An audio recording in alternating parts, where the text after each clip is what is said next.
Poďme sa pozrieť na to, ako si môžeme pridať nejaký parameter priamo do značky v rámci knihovny prvkov.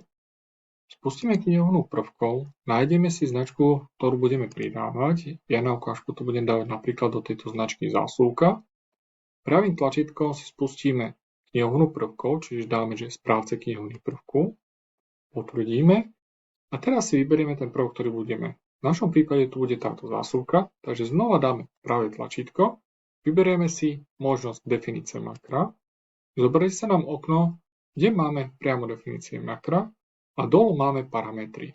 V rámci parametrov si môžeme pozrieť, ktoré sú tam. Môžeme tam pridať parameter, ako napríklad môžeme si vybrať priamo z názvu, napríklad spávať sodík, podlaží a tak ďalej, čiže môžeme sem popridávať ďalšie parametre. Aby som tu nenašiel parametre, ktoré ja potrebujem, tak si dám označení a dám napríklad Enter alebo kliknem do názov, aby sa mi načítalo ten názov, ktorý už tam je. Ak sa mi nenačítá, tak môžem si tam zadať napríklad ten názov, ktorý ja potrebujem. Takže ja sem dám napríklad teraz podlaží a vyberiem, o aký parameter sa jedná, jeho typ. Takže môžeme si dať hodnotu, info, plocha, popis, text, uhel, vlastnosť, vzdálenosť.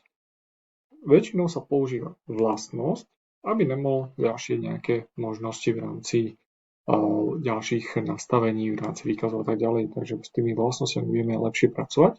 A nastavíme si napríklad nejaké východzie, napríklad 1 NP, aby sme to teraz videli. Aby som potreboval viacero hodnôt prednastavených, môžem si tu napísať viaceré hodnoty. Potvrdím, zatvorím databázu, prekliknem na iný, zase sa vrátim, dvakrát kliknem a keď sa pozriem dolu, tak mám tu ten parameter, ktorý som pridával.